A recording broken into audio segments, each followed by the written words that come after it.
शहजाद साहब, भट्टी साहब कह रहे हैं कि खान साहब ने ये सही समझा कि वो जलसा मंसूख कर दें, उनको जो चीज़ें बताई गई मजबूर उन्होंने फैसला किया।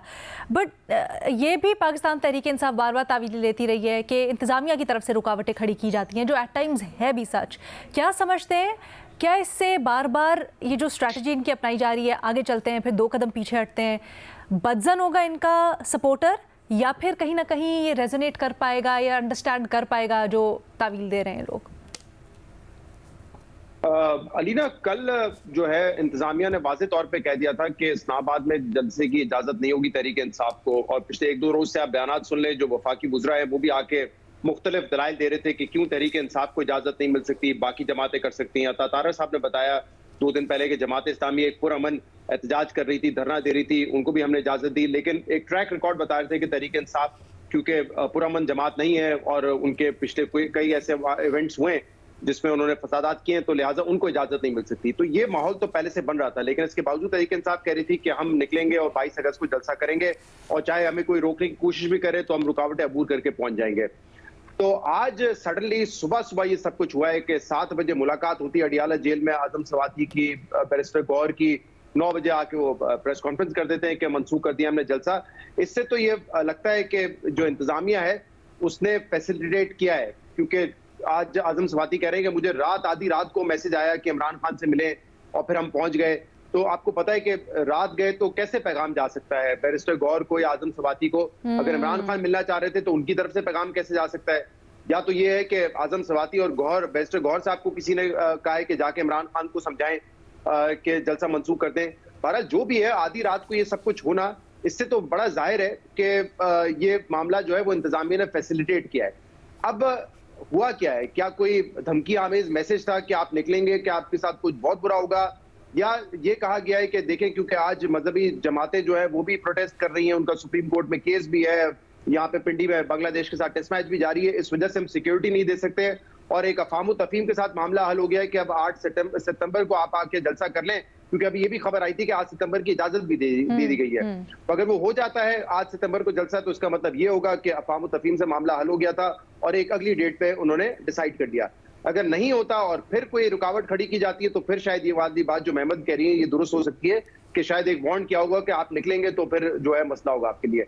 एक कंसर्न तो देखिए तहरीक इंसाफ में पहले से ही पाया जा रहा है ना, कि अगर दोबारा कोई सिचुएशन पैदा होती है 9 मई की तरह की, या कोई हंगामे होते हैं, चाहे उसमें तहरीक इंसाफ हो या ना हो, तो वो ये कहते हैं, ये तहरीक इंसाफ का पॉइंट ऑफ व्यू ये है कि हमें उसमें इम्प्लीकेट किया जाएगा और फिर हमारे लिए मसाइल बढ़ जाएंगे।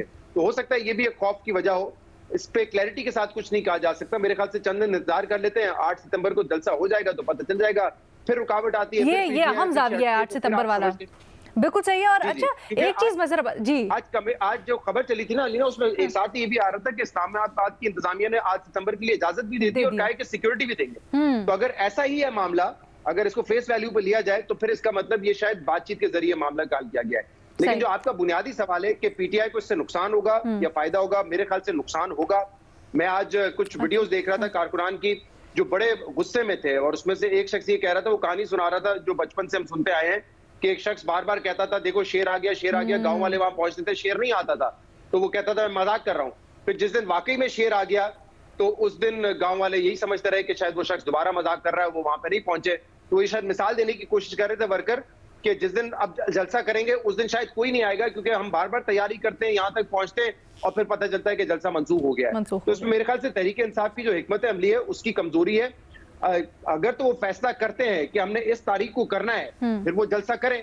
अगर उनको लगता है कि नहीं, आखिर में इंतजामिया मना कर देगी या कुछ और पेचीदगियों की वजह से वो नहीं कर सकेंगे, तो बेहतर है फिर कारकुनान को कॉल करके इस्लामाबाद की तरफ बुलाए ना करें। वज़ीर अब्बास साहब, आपकी क्या इसके ऊपर राय और तज्जिया है? एक बड़ा उमर अयूब साहब का जुमला चल रहा है और मानी खेज, जलसे की आड़ में हुकूमत इंतशार फैलाना चाहती है, इसका क्या मतलब लें? देखिए, बुनियादी तौर पे तहरीक इंसाफ को क्या नुकसान पहुंचेगा? इमरान खान को कोई नुकसान नहीं पहुंचेगा, इसलिए कि जो कल्ट फॉलोइंग होती है या जो सपोर्टर्स हैं वो तहरीक इंसाफ की लीडरशिप को तो बुरा कहेंगे कि वो नहीं जलसा करते, डर रहे हैं, लेकिन वो इमरान खान को नहीं कहेंगे। और वो इस वजह से नहीं कहेंगे, वो कहेंगे कि जी ये लोग जो है ना उसको बाहर नहीं निकलवाना चाहते, ये लोग ये करना चाह रहे हैं, ये लोग जलसा। तो उसमें जो इमरान खान की शख्सियत है उसको एज सच नुकसान नहीं होगा। लेकिन ये कि पीटीआई की अपनी लीडरशिप के अंदर जो है एक डिस्ट्रस्ट बढ़ता जा रहा है कि जी हम एक डिसीजन करते हैं, फिर उसे विड्रॉ कर लेते हैं, फिर ये कि इस डिसीजन मेकिंग में कौन कौन इन्वॉल्व हैं। क्या इसमें सिर्फ आदम सवाती और बैरिस्टर गौहर इन्वॉल्व हैं, या इसमें बैरिस्टर गौहर और आदम सवाती ने दूसरे लीडर्स की भी राय ली है? जो बज़ाहिर लगता है वो यही लगता है कि किसी दूसरे लीडर की। तो क्या जो नेगोशिएशंस हो रही थी, और गालिबन अगर सुबह 7 बजे गए हैं ये, तो इसका माने ये है कि रात भर नेगोशिएशंस हुई हैं, रात भर ये मामले को सेटल किया गया है। और जो इन्फॉर्मेशन है वो यही है कि उसका सबसे ज़्यादा कंसर्न जो मजहबी जमातों का आज वो था सुप्रीम कोर्ट में जो केस था, और उससे एक बड़ी लॉ एंड ऑर्डर सिचुएशन खड़ी होने का ख़तरा था, इसको काफ़ी हद तक तहरीक इंसाफ की लीडरशिप को समझाया गया कि सिचुएशन आउट ऑफ कंट्रोल हो जाएगी। और मेरा ख्याल है उसमें वो रियलाइजेशन आई, और उसके साथ ही उनको ये यकीन दहानी कराई गई कि आपको 8 सितंबर को जलसा करने की इजाज़त दे दी जाएगी।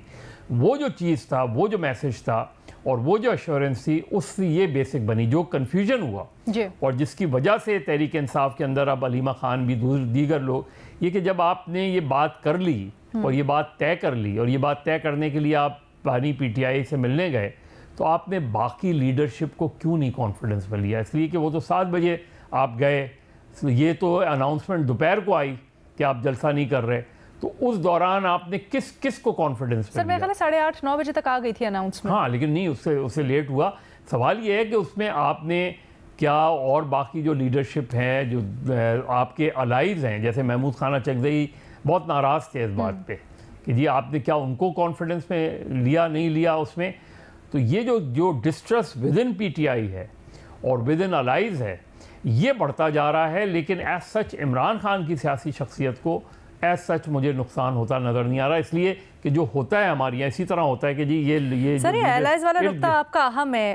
अगर एलाइज कुछ नाराज़ हो जाते हैं, क्योंकि तहरीक इंसाफ का पास्ट रिकॉर्ड भी है और बड़ी खलिश है उनसे बाकी एलाइज को इससे मुतालिक, तो आगे जाके अगर कोई तहरीक चलानी पड़ती है, खान साहब की रिहाई, दीगर चीज़ें, तो लोग साथ खड़े होंगे, डिस्ट्रेस मज़ीद बढ़ेगा। मुश्किल लग रहा है मुझे, हुआ ना, फिर बहुत मुश्किल लग रहा है तहरीक इंसाफ का कोई मूवमेंट चलाने वाली बात। नहीं सर, तो ये तो फिर नुकसान हुआ ना, ये फ़ायदा कैसे हुआ? मैं फिर वो कह रहा हूँ कि तहरीक इंसाफ की लीडरशिप को भले नुकसान हो, इमरान खान की शख्सियत के बारे में जो वर्कर्स का जो वो कॉन्फिडेंस लेवल है वो कम नहीं होगा। बट वो लामहला खान साहब की शख्सियत के ऊपर नहीं करेगा असर?